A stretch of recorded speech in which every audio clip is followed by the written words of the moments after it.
இந்த வீடியோல WrestleMania night 1 prediction video தான் பார்க்க போறோம். And WrestleMania night 2 prediction video நம்ம நெக்ஸ்ட் வீடியோல பார்ப்போம். அதுக்கு முன்னாடி இந்த வீடியோ பார்க்கறவங்க எனக்காக சப்ஸ்கிரைப் பண்ணிட்டு பாருங்க. நிறைய பேர் சப்ஸ்கிரைப் பண்ணாம பாக்குறீங்க, சப்ஸ்கிரைப் பண்ணிடுங்க. ஆரம்பிக்கலாமா? கம்மிங் சண்டே ரெசில்மேனியா 41 நடக்க போகுது. அதுல ஃபர்ஸ்ட் மேட்சா Gunther vs Jey Uso for world heavyweight championship match நடக்க போகுது. சோ இவங்க ரெண்டு பேருக்கும் ஸ்டோரி எப்படி ஸ்டார்ட் ஆச்சுன்னா, ஜே உசோ ராயல் ரம்பிள் வின் பண்ணி குந்தரை சேலஞ்ச் பண்ணிருப்பாரு. ஆனா ஜே உசோ ராயல் ரம்பிள் வின் பண்ணது நிறைய பேரால அக்செப்ட் பண்ணிக்க முடியல. இந்த மேட்சுக்கான ஹைப் கம்மியா இருந்துச்சு, அதனால டிக்கெட்டோட சேல்ஸும் கம்மியாச்சு. சோ கம்பேர் பண்ணா நைட் 2 ஓட நைட் 1 சேல்ஸ் லோவா இருந்துச்சு. டிக்கெட்டோட பிரைஸ கம்மி பண்ணிருக்காங்க இப்போ. அதனால என்னதான் இருந்தாலும் இந்த மேட்ச் ஹைப் ஏத்துறதுக்காக ஜே உசோவோட பிரதர் ஜிம்மி உசோவை பயங்கரமா போட்டு அட்டாக் பண்ணிருப்பாரு குந்தர். அதனால ஒரு எமோஷனல் பாண்டிங்கோட மேட்ச் கொண்டு போற மாதிரி காமிச்சிருப்பாங்க. சோ என்னதான் இருந்தாலும் ஆடியன்ஸ் சைட்ல இந்த மேட்சுக்கு ஹைப் கம்மியா தான் இருக்கு. ஜே உசோவோட என்ட்ரன்ஸ் இல்லனா அதுவுமே இருக்காது. சோ இதுக்கு முன்னாடி 3 வாட்டி இந்த மேட்ச் நடந்திருக்கு, குந்தர் vs ஜே உசோ. அதுல 3 டைம்ஸ் குந்தர் வின் பண்ணிருக்காரு. ஜே உசோ ஒரு வாட்டி கூட வின் பண்ணல. சோ ஜே உசோவை தான் கண்டிப்பா வின் பண்ண வைப்பாங்க.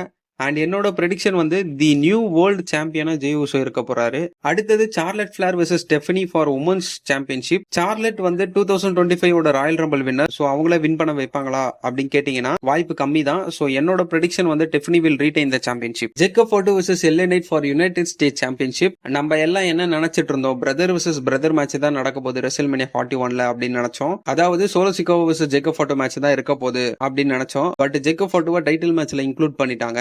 ஏன்னா அவர் நல்லா தான் ஃபைட் பண்றாரு, மைக் ஸ்கில்ஸும் நல்லா தான் இருக்கு. சோ அவர் வின் பண்றதுக்கு வாய்ப்பு இருக்கு. அப்படி இல்லனா சோலோ சிக்கோவா இன்வால்வ்மெண்ட் இருந்து ஜேக்கப் ஃபோர்டு லூஸ் பண்றதுக்கான வாய்ப்பு இருக்கு. அண்ட் என்னோட ஃபைனல் ப்ரெடிக்ஷன் வந்து தி நியூ யுனைடெட் ஸ்டேட்ஸ் சாம்பியனா ஜேக்கப் ஃபோர்டு இருக்க போறாரு. Rey vs El Grande Americano. இது ஒரு மாஸ்க் vs மாஸ்க் மேட்ச் இருந்தா நல்லா இருக்கும். ஆனா இல்ல, என்ன பண்றது?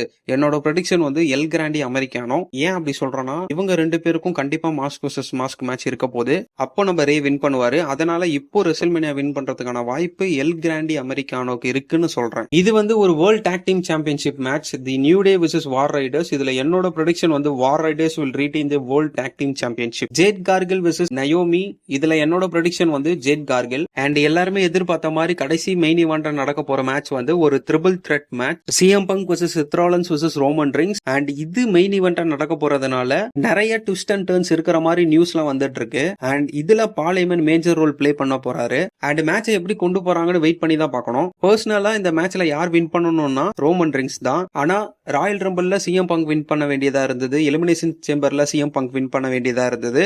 அண்ட் இப்போ ரெசில்மேனியால ரொம்ப நாள் கழிச்சு மெயின் ஈவென்ட் பண்றாரு. சோ அந்த மனுஷனுக்காக இந்த மேட்ச்ல CM Punk வின் பண்ணா நல்லா இருக்கும்னு நினைக்கிறேன். சோ என்னோட ப்ரெடிக்ஷன் வந்து the best in the world CM Punk. நீங்க என்ன நினைக்கிறீங்க? ரெசில்மேனியால எந்த மேட்சுக்காக வெயிட் பண்றீங்கன்னு கமெண்ட்ல சொல்லுங்க, நானும் தெரிஞ்சுக்கிறேன். அண்ட் நம்ம ரெசில்மேனியா நைட் 2 ஓட ப்ரெடிக்ஷன் வீடியோல பார்ப்போம். அண்ட் முக்கியமா எல்லாருமே மைண்டையும் ஹெல்த்தையும் நல்லா பாத்துக்கோங்க.